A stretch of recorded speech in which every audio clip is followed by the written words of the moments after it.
Olá, gente! Bem-vindos à primeira aula, primeiro vídeo do segundo ano sobre o assunto de termometria. A própria palavra já indica, termo, né? Temperatura, alguma coisa assim. Metria, medida. Então, é uma aula sobre medidas de temperatura. Mas a gente tem que começar, obviamente, definindo o que é temperatura, né? Os conceitos de temperatura e calor eles vão ser muito importantes aí para a primeira parte, né, do segundo ano. No segundo ano a gente vê termologia, depois a gente vê ondas, depois a gente vê ótica e temperatura e calor são, obviamente, né, os conceitos fundamentais para essa primeira parte. E a gente tem que diferenciar uma coisa da outra, porque parece que é a mesma coisa, né? A gente diz no cotidiano que a temperatura está alta, né? Ou amanhã vai fazer muito calor, temperaturas em alta, parece que é a mesma coisa, né? Mas não é. Em física, temperatura e calor são conceitos diferentes. Para a gente entender bem a diferença, primeiro a gente tem que lembrar do que é formada a matéria. Tá, a matéria no íntimo é formada por átomos, mas os átomos raramente estão sozinhos. Eles se vinculam uns aos outros, formando moléculas. Né? Então a gente pode falar que, para fins práticos, né, a matéria é formada por moléculas. Essas moléculas elas podem ter diferentes formatos, cadeias muito longas, mas a gente vai considerar aqui nos nossos estudos sobre temperatura e calor que as moléculas são uma bolinha. Né? Independentemente do tamanho da molécula, tá? Ela é uma bolinha se movendo em alta velocidade. E aí, esse movimento molecular está associado com a ideia de temperatura. Por exemplo, nesse videozinho aí, né, nesse GIF, as moléculas do lado esquerdo, né, a malha de moléculas do lado esquerdo, se movimenta de uma forma mais frenética, né, do que a malha do lado direito, que está em azul. Esse movimento mais frenético, mais rápido, está associado a uma maior temperatura. Então, por exemplo, né, do lado esquerdo você tem uma maior temperatura porque as moléculas se agitam mais.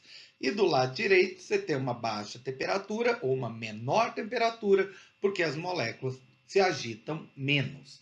Então, a temperatura é uma medida desse movimento molecular. Quanto maior o valor da temperatura, isso representa que as moléculas estão se movendo de uma forma mais frenética, com maiores velocidades, com maiores energias. Então, a definição técnica é essa aí. Temperatura é uma medida do grau de agitação das moléculas de um corpo. Se for num gás, onde as moléculas, né, não estão presas umas às outras, a gente pode meio que associar a velocidade, né, a velocidade das moléculas. Ou, né, de uma forma melhor, a energia associada à velocidade, que a gente chama de energia cinética. Então, por exemplo, do lado esquerdo, com a figurinha azul, você tem moléculas aí com baixa energia cinética, né? Baixas velocidades, ou seja, é uma temperatura baixa. E do lado direito, em vermelho, você tem moléculas com alta velocidade, alta energia cinética, né? Mais agitação. A gente representa uma temperatura alta. Então, frisando, baixa agitação é um corpo frio, ou seja, um corpo de baixa temperatura. Alta agitação é um corpo quente, ou seja, um corpo de alta temperatura. A temperatura, né, como eu já comentei, está relacionada justamente com essa energia cinética das moléculas. A gente diz que é a energia cinética média, porque se, por exemplo, você pegar um grande volume de moléculas, algumas vão ser mais rápidas, outras mais lentas. Mas, em média, né, quanto mais frio o ambiente, quanto menor a temperatura, menor essa energia cinética molecular. E quanto mais alta a temperatura, maior a energia cinética média. Calor é diferente. Calor é um fluxo dessa energia de agitação. Essa agitação ela pode passar de um corpo para o outro. E porque eles estão em temperaturas diferentes. Por exemplo, o corpo A é um corpo quente e o corpo B é um corpo frio. Ou seja, a temperatura de A é maior que a temperatura de B. a energia média das moléculas em A é maior que a energia média das moléculas em B. Essa energia tende a fluir, né, por uma lei natural, assim, de uma tendência ao equilíbrio térmico. E esse fluxo de energia de agitação indo do corpo quente para o frio, ou seja, por conta de uma diferença de temperatura, é que a gente chama de calor. Então, temperatura é a medida do grau de agitação. Calor é o fluxo dessa agitação. São coisas diferentes.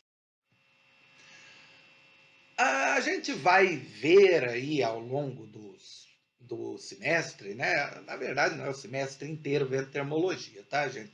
É mais ou menos assim os 3 primeiros meses, talvez até julho, mais ou menos. A gente vai ver aí 4 leis da termodinâmica, ou seja, da relação entre calor e movimento. A primeira é basicamente o que eu acabei de falar no slide anterior. Se um corpo está quente e um corpo está frio, eles vão trocar calor. E o calor vai passar do corpo quente para o frio. Como resultado, a temperatura do corpo quente provavelmente vai diminuir e a do corpo frio provavelmente vai subir. Quando eles chegarem na condição aí mais à direita e eles estiverem na mesma temperatura, ou seja, temperaturas iguais, a gente diz que eles estão em equilíbrio térmico. E aí acaba as trocas de calor. Ou seja, o teto não troca, pelo menos, né, a princípio, o teto não troca calor com a parede, se ele estiver na mesma temperatura. Se você tiver dois corpos em contato, né, sem alguma fonte de calor por perto, é bem provável que você, abandonando os corpos ali durante um bom tempo, tipo as canetas dentro de um estojo, elas vão atingir a mesma temperatura. E aí elas não trocam calor entre si. Ou seja, se elas estão em temperaturas iguais, não tem troca de calor. Só há troca de calor se houver um corpo quente e um corpo frio. E para medir essa temperatura, a humanidade criou várias estratégias. Uma das mais tradicionais foi medir a temperatura a partir de uma coluna de mercúrio. Você já deve ter visto um termômetro desse. Você coloca, né, embaixo do braço, dependendo da sua temperatura, a coluna, né, de mercúrio se dilata e atinge um certo valor. E aí, quanto mais ela se dilata, representa que mais quente você está. Ou seja, você usa a dilatação do mercúrio para medir, né, ou avaliar a sua temperatura. Esse é o termômetro, né, clássico aí. Tem uma versão um pouco mais vagabunda dele, né, que é o termômetro de álcool ou querosene. O mercúrio é venenoso, né, então ele está meio que caindo em desuso, esse tipo de termômetro. Mas o termômetro de querosene, né, que geralmente aí coloca uma tintura para ele ficar azul ou, né, vermelho, funciona bem também. Não é tão preciso, mas é o mesmo princípio. Você tem um corpo, que, por exemplo, pode ser a atmosfera, né, o ar aí ao redor do termômetro, e quanto mais quente tiver esse ar, ele vai fazer o querosene, né, ou o álcool que tiver lá dentro, se dilatar. Quanto mais ele se dilatar, isso representa, né, uma temperatura maior. No caso aí, você já deve estar notando nesse termômetro duas escalas, né? Grau C e grau F. São as chamadas escalas Celsius e Fahrenheit, as escalas mais comuns no cotidiano. Eu já vou falar delas daqui a pouco. Nos últimos tempos, devido à pandemia, a gente viu surgir, né, brotar do nada esse termômetro de infravermelho, né, essa pistolinha, né, que é apontada aí para o seu braço, né, ou alguma outra região do corpo, para indicar a temperatura que você está, que em média deve estar da ordem de 36 até 36,5. Muitas vezes, né, quando o pessoal mede essa temperatura, né, na entrada de uma loja, de um supermercado, usando esse termômetro de infravermelho, às vezes indica 35,5, 34, porque o termômetro, né, tem que ser usado numa condição mais precisa, mais demorada, e não é, né, em geral, o caso aí das medidas, né, que tem que ser feitas com muita rapidez por conta do público.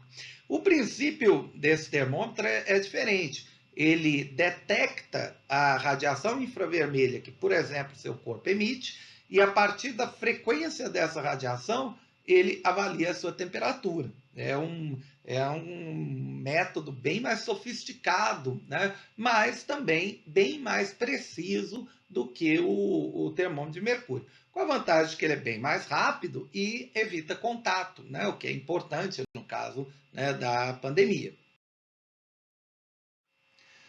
Mas vamos então falar das principais escalas aí de temperatura, né? O bonitão aí, né, o sueco Andreas Celsius criou a mais popular no mundo, né, a escala Celsius, né, representada por uma bolinha C, tá? Essa escala ela é bastante simples de usar porque ela usa água como referência e aí a gente meio que já até conhece alguns valores dela, né? Por exemplo, a água congela, ou seja, o ponto do gelo da água é 0 grau. A água congela 0 graus Celsius. E ela ferve a 100 graus Celsius, chamou isso aí de ponto do vapor. E ter entre o congelamento e a vaporização da água uma divisão de 100 graus é inteligente, né? Porque acaba caindo, né, em uma divisão decimal, né? 0, 1, 2, 3, até 100, né? Uma divisão de 100 graus. Então, facilitou bastante a escala, se tornou muito popular, é a escala mais usada no mundo. Os norte-americanos, para variar, né, eles gostam de usar outra escala. Né? Os norte-americanos usam medidas do tempo do Império Britânico. Né? Então, coisas como libra, jarda, polegada, né? E, né, para serem diferentes de novamente, né, eles usam a escala Fahrenheit, criada por um inglês, né, chamado Daniel Fahrenheit, que queria criar uma escala para medir a temperatura do corpo. E aí ele acabou estabelecendo que a temperatura do corpo humano é mais ou menos 100 graus Fahrenheit.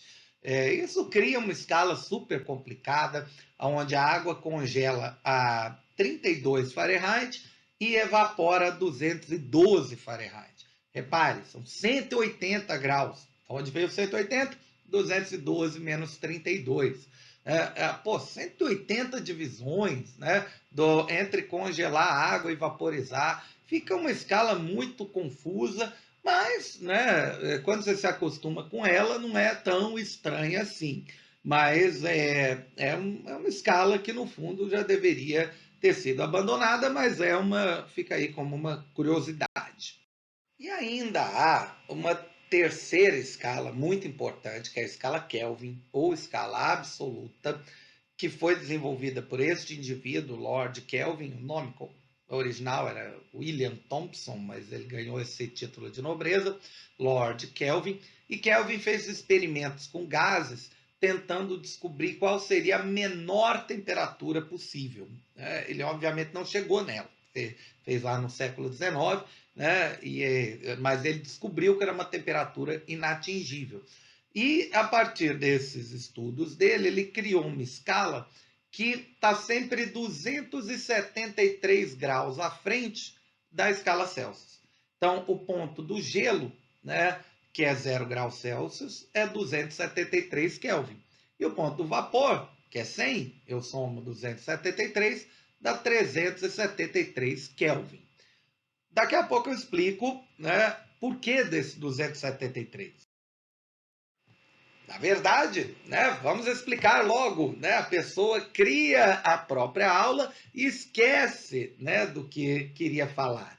Né? O 273, gente, vem da ideia do zero absoluto. Dê uma olhada nesse menos 459 aí, daqui a pouco eu falo dele.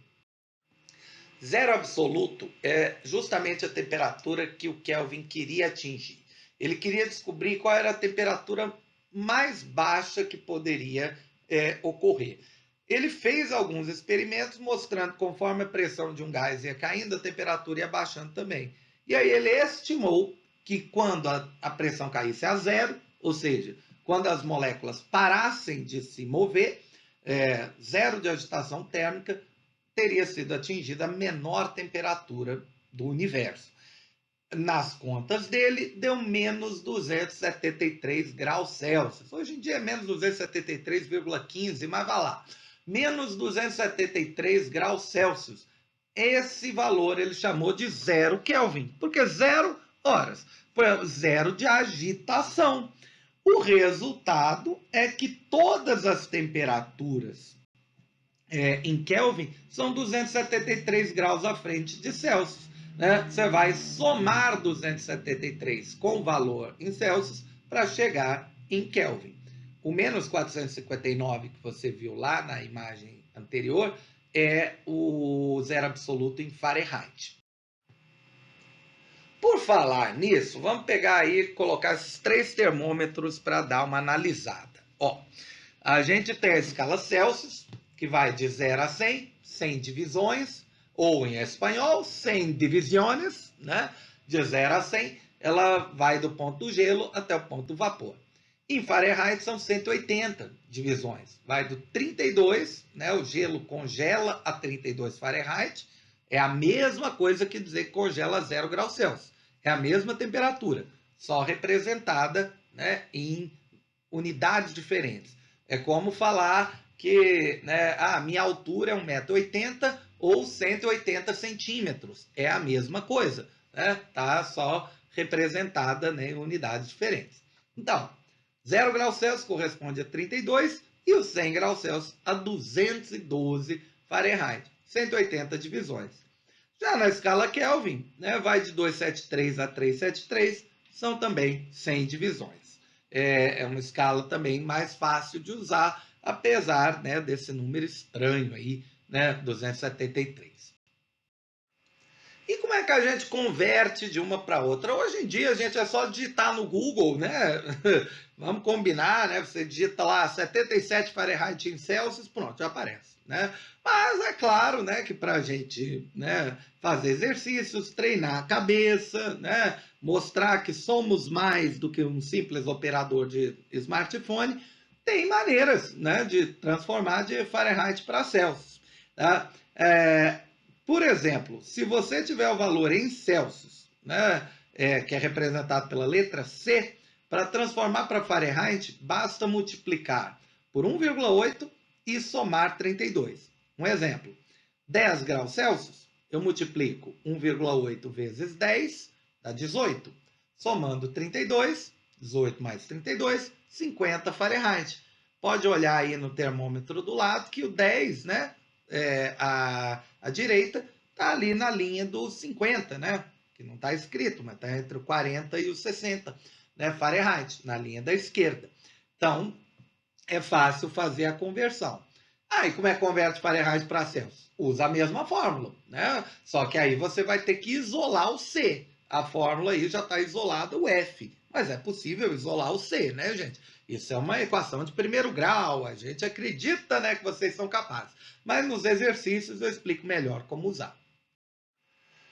E como é que converte de Celsius para Kelvin? Essa é muito fácil, né? Eu já até comentei algumas vezes, basta somar 273.